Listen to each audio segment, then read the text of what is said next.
હવે નજર કરીએ વિગતવાર સમાચાર પર। વાવ થરાદના થરાદ પંથકમાં ખેડૂતો માટે આશીર્વાદ સમાન બનેલી નર્મદા કેનાલ મુશ્કેલીનું કારણ બની રહ્યું છે। વાપી બડોદર નજીક અગાઉ કેમિકલ અને પ્લાસ્ટિકના ઉપયોગથી કરાયેલા રિપેરિંગ બાદ ફરી કેનાલમાં ગાબડા પડતા પાણી ખેતરોમાં વહી રહ્યું છે, જેને કારણે આસપાસના ખેતરોમાં સરવાણીની ગંભીર સમસ્યા ઊભી થઈ છે અને પાકને નુકસાન થવાની ભીતિ પણ ખેડૂતોને સતાવી રહી છે। ખેડૂતોના કહેવા પ્રમાણે પાણી સતત જમીનમાં ઉતરતા જમીનની ગુણવત્તા પર પણ અસર પડી રહી છે। અગાઉ કરવામાં આવેલ સમારકામ કાયમી સાબિત ન થતા હવે ખેડૂતો દ્વારા તંત્ર સામે રોષ વ્યક્ત કરવામાં આવી રહ્યો છે।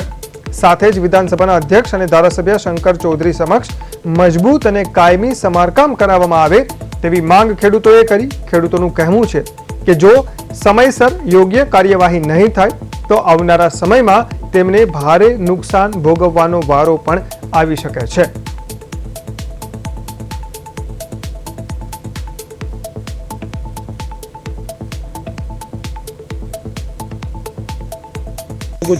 नर्मदा केनाल अंदर जे 2024 अंदर ज्या विदेशना कॉन्ट्राक्टर लावीने केमिकल चोपड़ी ने काम रिपेरिंग करवानुं कीधुं तो सरकारे तो करोड़ों रुपयानो सरकारे खर्चो कर्यो अने वहीला अपना लोकल कॉन्ट्राक्टर लाया अने कोई केमिकल का प्लास्टिक अमे भाळ्युं नथी।